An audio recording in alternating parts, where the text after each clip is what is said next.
What's the worst that could happen if you share your passwords or fail to update your software, including your website software? Well, as a marketer, it could mean your website gets compromised, your clients get hacked, your reputation is damaged, or even your organization could be at risk.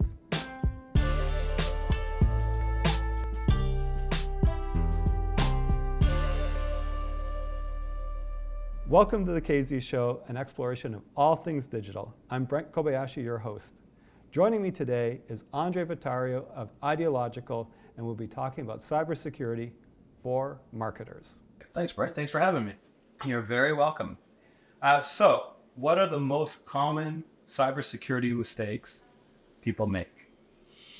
The most common cybersecurity mistakes I think people make are accidentally clicking on something that comes into their email. And then that takes them down a whole world of criminality that I guess we're going to talk about today as well. That seems to be one of the most common. Second most common, I think, is very weak passwords. Yeah. That allows people to sort of guess what your password is. And if I can guess your password, then I can be you. So you can be me. I can be you. That's right. I can be Brent Kobayashi. So much of our world is digital, and so much of who we are these days is password protected. Right. Right. So a very common mistake, there's a lot of mistakes. There's not just one. That's why we're sort of rambling on here. But another very common one is not using two-factor authentication. So whenever that's available to you, you definitely want to use that. Okay, so quick education on what two-factor authentication is. Gotcha. So one factor is just your password, because that's the only factor to allow you into something. Two factors is when you take your password and something else. And the most common one is, at this point in time, most of your viewers or listeners will probably know that if you log into Amazon, it might send you a one-time code or one-time passcode on your phone. That's a second factor to two-factor authentication. So it's another device that will give you information to allow you to log in. So typically, if somebody got your password, they also need to get your phone in order to, and also know the password for your phone to get into your messages to get that second factor. Right. So my understanding, and correct me if or tell me if I got it right. Yeah. My understanding is when you go to two-factor authentication, you kind of wipe out all of the easy prey, and you now you get it to a point where you need to be specifically targeted. Because of course, somebody could be attacking me and also have my SMS compromised and duplicated, like my text messaging, and they could get through. Right. But that now becomes a completely different ballgame than the easy prey that's out there. That becomes the 2 to 3% of cases, as opposed to the 97% of cases if you just have one factor. Right. You're literally wiping out close to 100% of the cases once you do two-factor. Okay. All right. So what do people need to do to be safe in their inbox? Well, the very first thing, again, goes back to password protection, right? So you want to make sure you have a strong password, and you want to make sure that you're using two-factor authentication. So most people at this point are either using Gmail or Office 365, and both of them have two-factor authentication options available. They're not turned on by default. They should be, but they're not. So you got to go and turn them on. And the nice thing is that both providers now are starting to remind you to turn them on. So if you haven't done that, do that. And that's going to solve, again, 97% of your problems. Then the next piece is in your inbox. We kind of talk about how the Ministry of Health and the CDC say to take 20 seconds to wash your hands. That seems to be the allotted time. And we're recommending that people just take time to read email that looks suspicious. And sometimes it'll look really genuine, but it actually is a fake or a phish, as we call it. So everyone's busy, so people click on things that they wouldn't usually click on because the phone was ringing, their boss is yelling at them, things like that. So I think it's really taking the time to read what it is that you're clicking on. And if it doesn't feel right, it's probably not right. Okay, I like that. Just take a moment to pause. We're all going really super fast. Right. And that's usually when the data points that you think are your data points that say, oh, this is real, get missed. Exactly. Right? To say this, like literally just, I think it was today, my director of operations replied to my actual email address, not to the email that she sent, where it said, hey, can you do this task for me? And she replied, "Can you clarify?" But she sent it back to me, not Right. to the Gmail address that it actually sent it Right, to her. right. So you look at a data point, it's my name. Right. Hey, can you do this task? Brent is always not being clear. Right. And so she replies back, Right. and now all of a sudden she thinks she's communicating with me. That's right. And you know, cyber criminals, this is what they're banking on. So they're making things look as authentic as possible, and they're trying to make it so that you know, in a pinch, you'll just click on something or do something because it looks really legitimate. And the more legitimate they can make it look, the more likely you are going to click on it Right. and do what they right. want. Any other tips? You said 20 seconds. Any other tips? This one's important. This isn't specific to marketers, and we'll Right. get into that in a moment. But Right. this is, as you said, I think you said this is the #1 attack vector now is phishing attacks. Right. Like it's skyrocketing, is it not? It is. It's skyrocketing because it's the easiest place to exploit. The weakest person in your company is the best way in, right? And there's no software that you can put in that's going to protect you. There's no firewall, as people call it, that's going to protect you. If I can trick you into clicking on something, you let me in. Okay. So it's no different than, you know, I take your keys and I can open your car and I can open your house and I can do whatever I want in there because you gave them to me. Right? So it's the same thing with the password. So those are really the two, is two-factor authentication and watching what you click on. Of course, there's other you know, systems you can put in to try to sort out some of your email, try to flag things that are identified as suspect. But they're only about, I would say, 75 to 80% effective. So 20% of the mail traffic is still going to get through, and that 20% is going to trick a lot of people. So what else could you do to keep yourself, like during that 20 seconds that you talk about, what are you doing when you're checking out this email? Is there anything commonly that you should be on the watch for? So I think the thing to remember is convenience is the enemy of security. So the more convenient something is, the more likely it is to be exploited. And what I mean by convenient, it's links. For example, just click here, right? And it's not a full link, it's a box, it's an image of some sort. Click here to access your bank account. Click here to track your package, that type of thing. So looking for that sort of thing, if you are expecting something from FedEx or something comes out of nowhere, right? That should be an alarm for you as well too, is why is FedEx sending me a tracking number? I never ordered anything, right? So instead of clicking on that link, why don't you go to the FedEx website and type in the tracking ID that's there, and you'll find that it's a bogus tracking ID. Hovering over the you know, Apple and Google, they try to make the aesthetic of the interface look very clean and tidy, and sometimes they're hiding some very important information. So it'll say Brent Kobayashi, but you actually hover over the name, the email address will be like a bunch of letters and numbers at gmail.com kind of thing. So that's not really Brent Kobayashi. That's a big one. And then images are another big one, that links are hidden behind images. So again, like I said before, click here, or you know, click on this link to get there. And sometimes even if the link looks legitimate, if you hover over it, the software will tell you what the actual address is. And if they don't match, that's another trick for you. That's one thing I noticed was some of these ones have a lot of legitimate links in it. Yes. And then customer service link. Right. That Right. one's the one that goes somewhere off the base. Okay. Now, cybersecurity typically is thought to be an IT department problem. Right. You're the ones that are out there to protect us. Right. What about marketers in particular? Yep. What should they be thinking of? Well, it's not an IT problem, it's everyone's problem, unfortunately.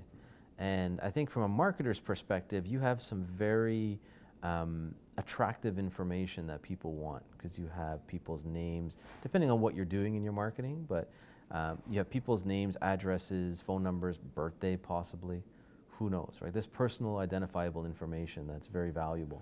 So you may become an unwilling target, or unsuspecting target is the word I'm looking for. And so I think you have a responsibility, and not to pin it on your IT department, but yourself as well. How are you protecting this information?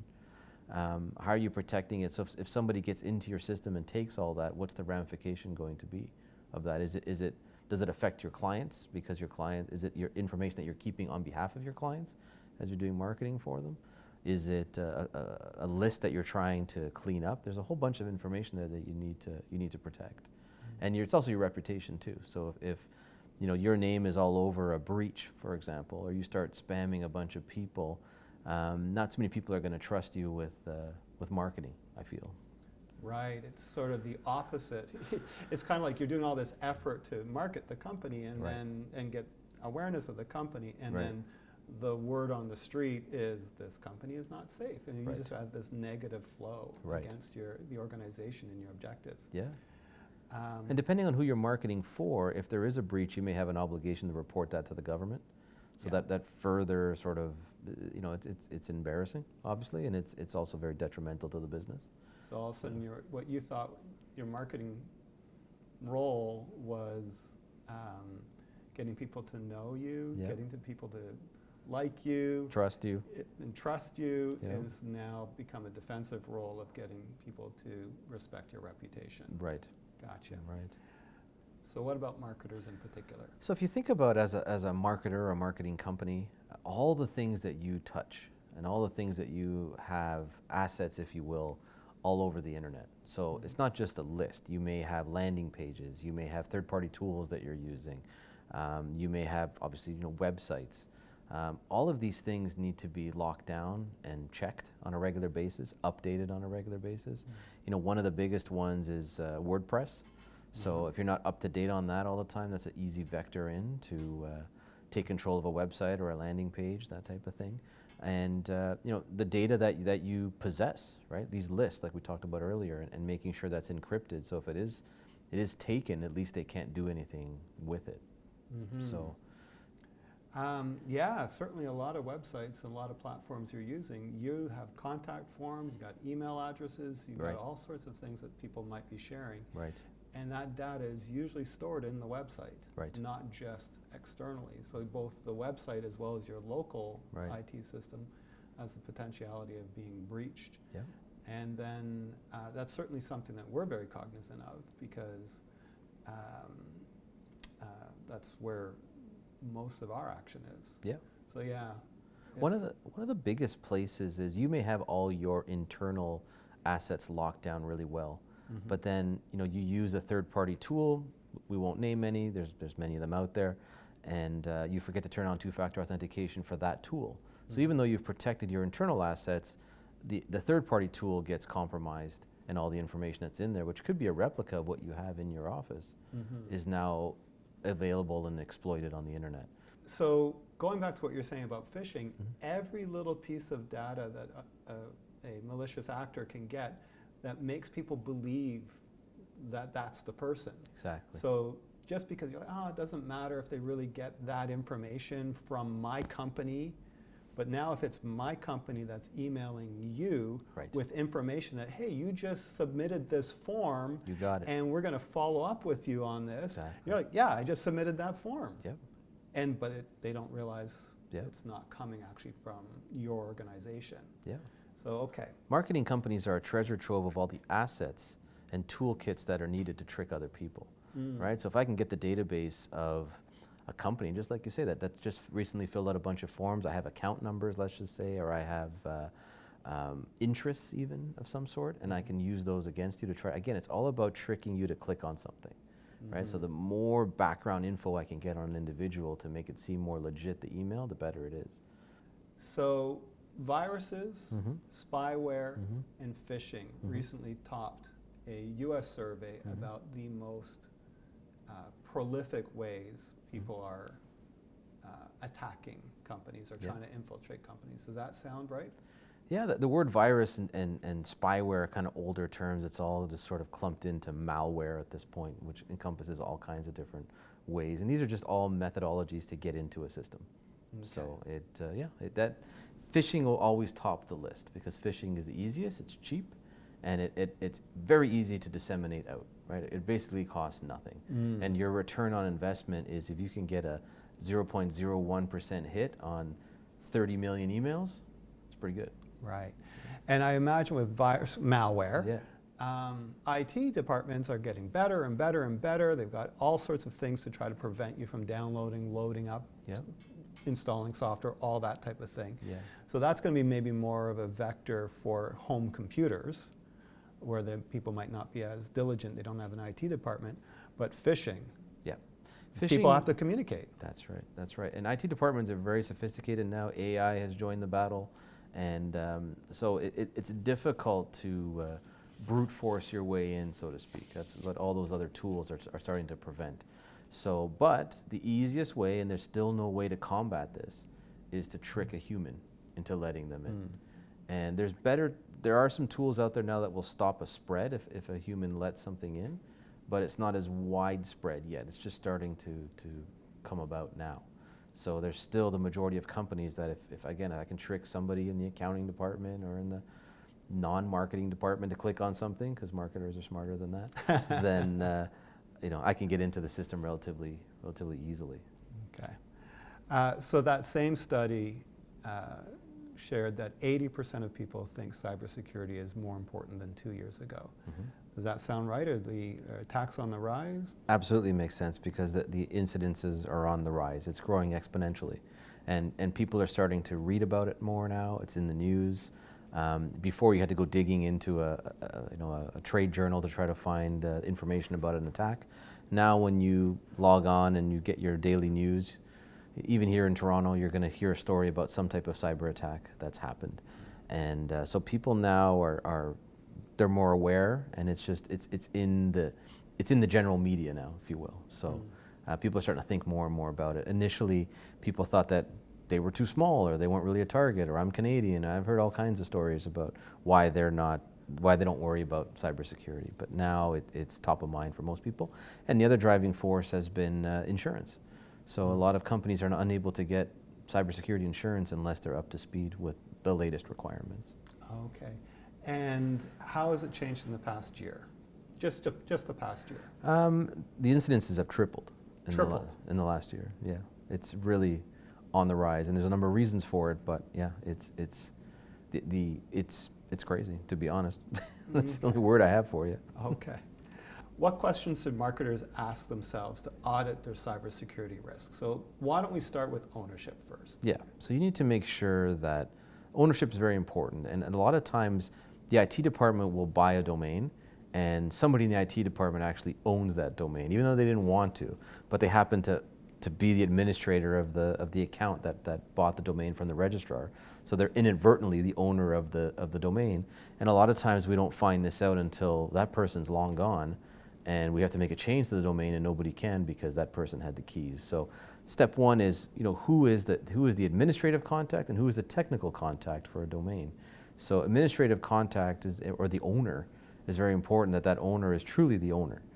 And then everybody else can be technical contacts, and those contacts can be changed on a regular basis. But if you have the wrong owner there, you have a very difficult time wrestling that back to its true owner. And I've seen situations where the marketing department's the one that got the domain. Right. And like you said, it's an employee. Right.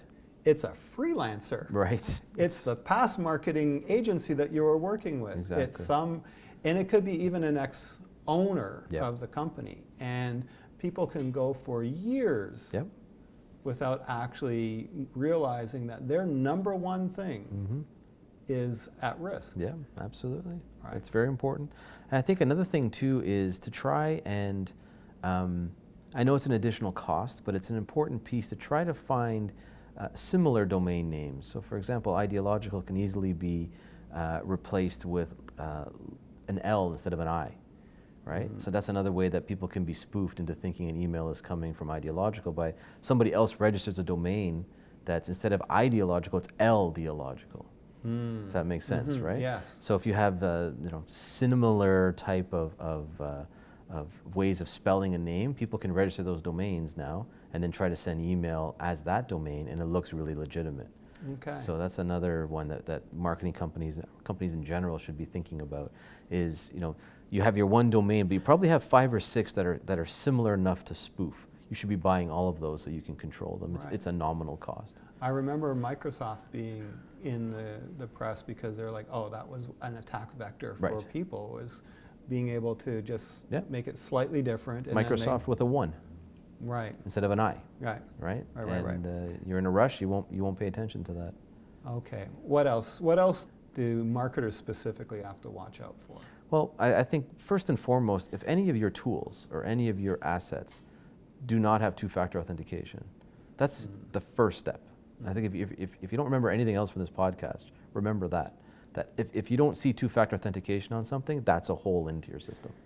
All right, so remember this, you have to have more than one factor, marketers, everybody, but marketers specifically. So that's stuff like your social media accounts, That's right. your analytics accounts, That's right. your ad accounts. Right. Okay. Because I just need to get into one of those accounts, and I can sort of weave my way through to get into other accounts. So that's why you want to make sure that you always have two-factor authentication on everything. Okay, now a real biggie. Okay. Talk to us about passwords. Passwords. Passwords. Okay. It may sound like we're going around in a circle here, but it again comes back to two-factor authentication. Let's say it Because all together. even if you had a weak password, but you had two-factor authentication, the password no longer becomes that important, Okay. right? So if you have nothing else, then the only thing to protect you is a strong password, right? And even strong passwords these days, which you saw at the cybersecurity event, can be cracked within minutes because the amount of computing power that we have available to us, that exponentially grows every year too. So what used to take literally a year or two to crack can now be cracked in about 15 minutes just because of the computing power that we have, and that's going to always increase. So there's a movement afoot to try to get rid of passwords altogether and use other authentication methods, but passwords will be with us for a long time because imagine having to overhaul everything. So the two-factor is kind of that stepping stone to it. Okay. So let me paint a scenario that I see a lot. yes. I'm a marketing person. Yep. I've got stuff I need to do. Yep. I'm working with this freelancer for my social media. I'm working with this agency for my website. Yep. And I need them to be able to get into my website. Yep. So I'm going to share them my access to my website. I'm going to share them I'm going to say, here's my username and password to get into LinkedIn, for instance, Wrong. for example. Yeah. Very wrong. Okay, So wrong. let's talk Do about not it. do- yes. Don't do that. So what you would want to use is a password manager. Okay. So a password manager, and there's many out there, what it allows you to do is share passwords without them knowing the password.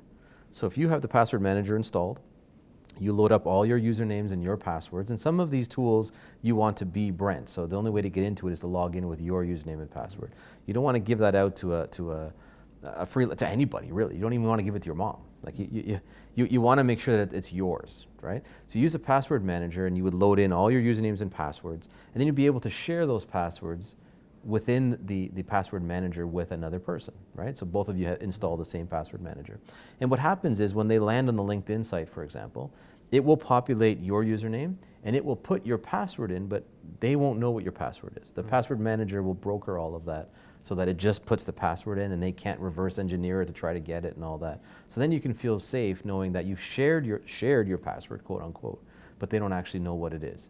And then you're in constant control of your username and password, and you know who has sort of access to things. So the flip side to this too is that you can kill somebody's access very quickly. So if your relationship ends with that contractor, it's one button and all those passwords you shared with them disappear in one shot, as opposed to you having to go to every single site and try to figure out who you gave what to and et cetera, et cetera. Gotcha. So talk with me about one thing that we have done, which is setting up users rather than sharing passwords. Yeah, so setting up users is really important. So depending on the social media page or the asset that you're trying to get to, it may have the ability to set up users. So you don't have to be Brent Kobayashi, you can be employee 1, employee 2, et cetera, et cetera.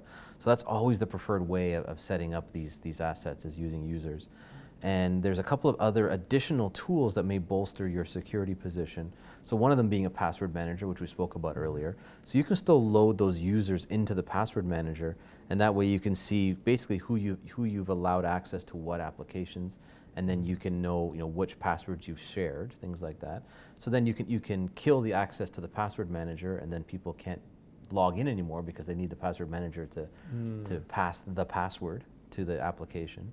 And then for the more advanced people in the bunch, there's another tool that you can use, which is called SSO, or single sign-on.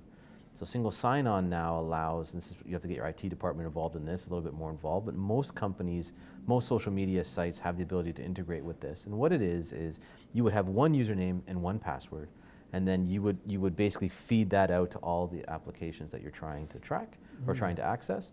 And if you have to part ways with somebody, it's one place that you kill their access from, and it kills it everywhere.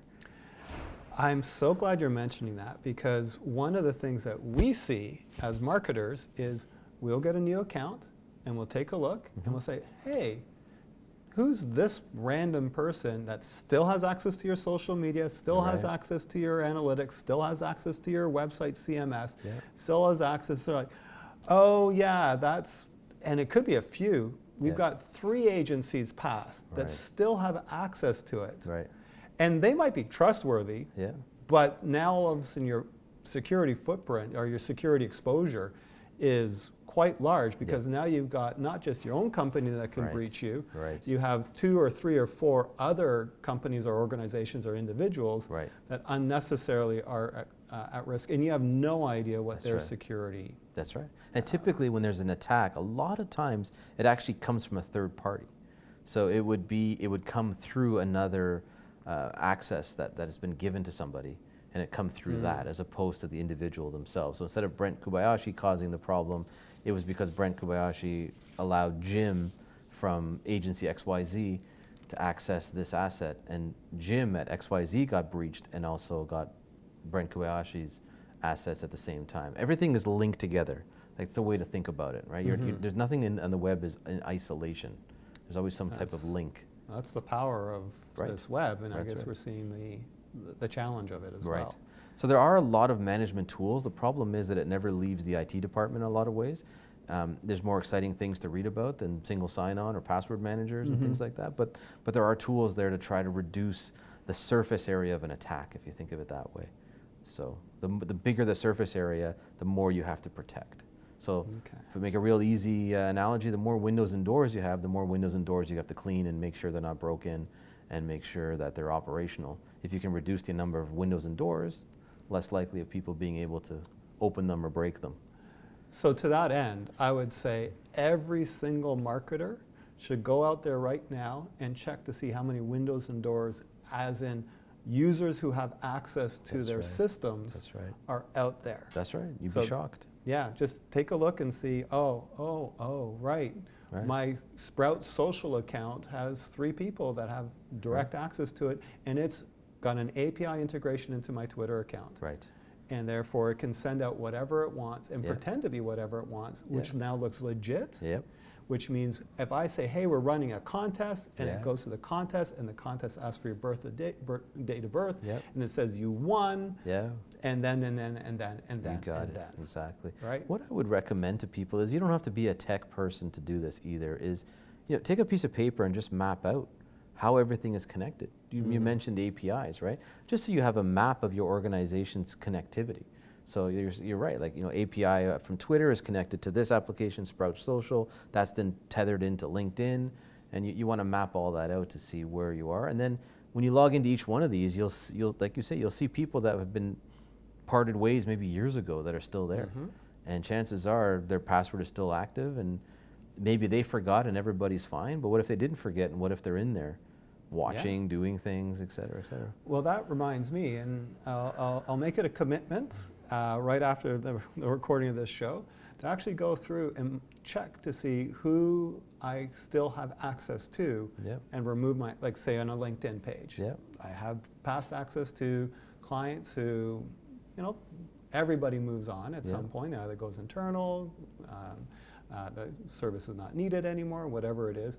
And I am sure that there's a few that I still have access to. I would bet you money you do. Yeah. It's natural, and don't beat yourselves up. The folks watching this or listening to this, it happens everywhere. But the difference is that now that you know about this, do something about it. Right. Take the time and take a look at what is open. Okay. So now going back to the cybersecurity gala, you here, I actually think I have it here. Right? Okay. So you sent a dark web compromise report. Yes. So tell me about the dark web and dark web monitoring. Okay. So even if you did everything under the sun to protect your organization and your department, you still can't protect all the other things that are out there on the internet. So everybody has a sort of a footprint of services and products that they're consuming on the internet. So let's use some real easy ones. Everybody has an Amazon account, most likely at this point, right? Everybody has an Apple account. Everybody has, we start getting into other things. There's Lululemon accounts. There's FitPal. There's Spotify, Netflix. You got it. Sony, Right. Xbox. Right. Yeah. So when you hear about these big companies being compromised, what's happening is they're taking all the usernames and passwords. That's what they're looking for. They're not looking necessarily for Spotify's intellectual property, for them specifically. They're looking for usernames and passwords. Because the big thing is, if I can get this haul of usernames and passwords, millions of them, now I can feed this into a system and I can go and see if people have reused their password somewhere. So if you're using the same password all the time, if I can get it from Spotify, let's just say, now I can try it at Bank of Montreal, I can try it at Amazon, I can try it at all these other places. And this all happens in a millionth of a second. It's not like some guy is punching this in manually. This is done almost simultaneously once the catch is made, and they try to see what they can get in. And then if they can get into something, they'll either try to extract some money out of it, buy something on your behalf. You know, the possibilities are endless. So what the dark web analysis is doing is it's going out there and it's checking to see, because typically what happens is a hacking group will steal usernames and passwords and then sell them on the dark web for most of the time. So the dark web is, you know, it's no different than any other website, except you can't see it with a regular browser. And there's basically the eBay or the Amazon of criminality there. So you can go there and you can say, I want to try my luck on 5,000 usernames and passwords, and I'm going to load it into my system and see if people have reused their username and password for Amazon, and then maybe I can buy some Amazon gift cards as them, that type of thing, right? Okay. So the dark web report is going to go out there and take a look and see when these dumps happen, is your information on there? And the nice thing is that a lot of companies are doing this as well now too. So you may see this on your iPhone, this password's been compromised, or you may see it in your Android device. So that's not an annoying prompt. That's real. So it's telling you that this password's been found on the internet. So it exists out there, and people put two and two together, which is happening with a computer, not a person. They can get into all kinds of things. So I don't know if you were shocked by what sort of fingerprints you're leaving on the internet. You see some old passwords in that report, that type of thing? No. I mean, we had a tool that was already giving us that information. Gotcha. At least historically, for myself, before password managers, I had two. I had one that was more secure. Yeah. Not necessarily very to today's standard. Yeah. And then I had one that was for everything else that was just like, oh, you have to create an account, Yeah. And then a few years ago, I did migrate to password manager, just crank up the difficulty, and worry about it. Don't worry about it from a memorization perspective. Right. So I don't know any of my passwords. I'm with you. I know. I know one password, which is my password manager's password. Yep. And it's complicated. Yep. And so I've got a whole bunch of very useless digits in my head. Yep. That's good. But so no, I wasn't surprised by the ones that were there, but I have been fascinated by it, and I'm sure many people would be like, oh, that's interesting. Yeah. I did not realize Gets that. people every time. What I'm more surprised about is the number of times, because we're often being given username and passwords, and we're often educating our clients. Okay, first of all, you can give it to us because access to whatever it is, because we need it for ease of setup and ease of access, and your computer, you're technologically having a challenge here. So we're going to guide you through this. We wish we had an IT department or an IT company like you supporting the client so that was not something that we did. And then we have to say, okay, summer 2021 ! Cannot exist anymore. Right. You cannot, and you can't, and very often, still to this day, it is still passwords like that. Yeah. Surprises me every single time. Yeah. And it's being shared to a bunch of people. Yeah. Password sharing is one of the worst things. Never share it through an email.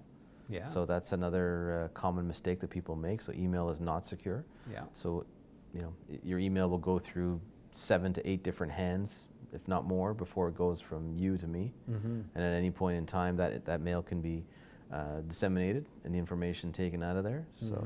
And then it gets stored in your email client. That's right. As a historical thing. Right. Even when you delete it, it'll stay there for a little while. That's right. Yeah. That's right. Yeah. How about training? Training is super important. So our weakest link in the chain is always people, what we've talked about, the humans in your office. So there's quite a few different training options that people have, where With our clients, for example, once a month we try to run a fake phishing campaign, and we see who we catch, right? And then we obviously deliver the results to the either IT department or to the company, and it's always a shock to people.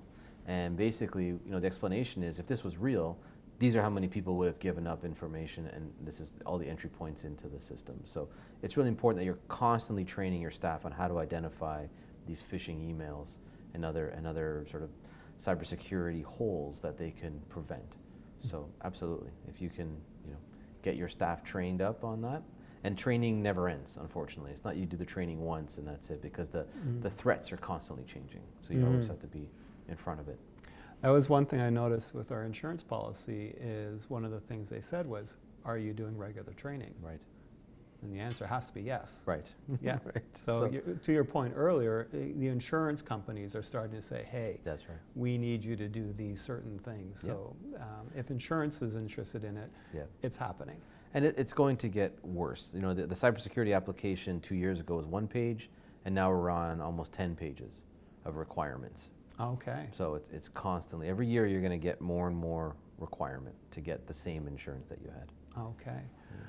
Anything we haven't covered? I think data policies. I think marketers, data is the lifeblood of their business. Yeah. It's leads, it's contact information. So you're sitting on a lot of data. That what is the policy about backing it up, about encrypting it, who gets access to it, why do they have access to it? All these questions need to be asked, and you'll find that as you ask the questions, you'll find that you can tighten up who has access to things and why they have access to things. And the less people have access, the less likely there is to have a problem or an attack, right? You want to minimize, again, the doors and windows, think of it that way, right? And one of those doors are users. So another thing is how do you share documents, right? Do you share it through email or do you share it through a link? The link is actually more secure, but it's also susceptible to a phishing attack, right? So it's a double-edged sword, and this is the problem. The companies come up with amazing solutions to make our lives more convenient, and then criminals exploit the convenience, and around we go. So Right. Well, especially with links, because one of the things you're trying to do is you're trying to get your job done. right, You're trying to work in an easy way, Right. as you say, convenient way, Right. with your third-party vendors who are helping you with your contests, helping you Right. with your sweepstakes, helping Right. you with your email blasts, helping you just do regular communications, helping you with direct mail. right, And all of them yep, are a link in the chain, that's right, and you have to be able to say, okay, who has this access? Who do I need to destroy this information Right. now that they don't need it anymore? that's for right. instance. It's very important. And information just, it travels around with people. People don't realize that you have a third-party contractor and they have your entire marketing list because they're doing something with it, and you part ways with that person. How do we know if we actually deleted that list or they sold it to somebody else? Like, the data protection is very important. And It's becoming law Right, right, absolutely. for good reason. Yeah, exactly. But information flows so freely, right? Like a CSV file of a bunch of contacts could be tens of thousands of contacts is in somebody else's hands instantly. And so, trying to really control access, and CSVs are terrible. They're good to move data around, but they're just very easy ways of moving data around in an illicit manner as well. Right, so CSV is comma separated value. That's what the CSV says. And it's a very basic text file with no ability to be, well, you could Yeah. externally encrypt. It's a very, very simple file to send Right, around. right. So I use that because most marketing people, they've come across this in their Right. in their lives of some sort. I didn't Yeah. want to give a bunch of jargon, but I thought that one there they would. No, that's an easy They one. would I mean, know, yeah. you basically open it up. It's in Excel, Right. and you've got all of this stuff. It's a simple way of moving Right. information around and using it. Yeah, exactly. So what's the main thing you want marketers to remember about cybersecurity? Well, it's everyone's responsibility. Don't think that the IT department, they installed an antivirus on my machine, I'm good, I don't have to think about it. That's some 1990s thinking, right? So we're 2023 now. So it's everyone's responsibility because you're targeted as an individual. So take your time. I know everybody's busy and everybody's in a rush. Take your time when it comes to email. There is no other solution, unfortunately. If you can get tricked into clicking on something, you've let somebody in, they can be you. So that's number one. Take your time when you're unsure about email. If you have clicked on something and you realize that it's a mistake, then tell your IT department immediately. Don't just ignore it, because something is going on in the background that you can't see or feel, but it will shortly. So if the faster the IT department knows that you clicked on something accidentally, the faster they can react to something. This to me feels like, because I can see people like, oh, I shouldn't have done that. Right. And you feel embarrassed, right? Don't be embarrassed. Don't be embarrassed. It's like talking about mental health. This is cyber health. Right. You need to say, hey, Right. this happened. Right. Your IT department will thank you. Yeah. Yeah, you'll be the hero. Yeah. Because now they can get on it before it actually cripples everything else Gotcha. in the office. So Okay. yeah, don't hide. Don't be ashamed. Don't be embarrassed, right? And then I think the last piece is, I think we've talked it to death, but two-factor authentication.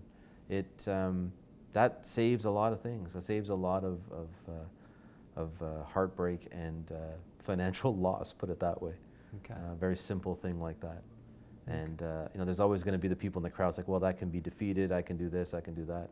That's the 3% of cases. The 97% is what we're going after. So Okay. So excellent advice. We're hopefully out of that's time. useful. Hopefully Yes. that's useful for No, everybody. Yeah. very useful. Very useful for me. It was really wonderful to speak with you about this. Thank you for joining us on the KZ Show. My pleasure, Brent. I really appreciate it. And we'll see you next time.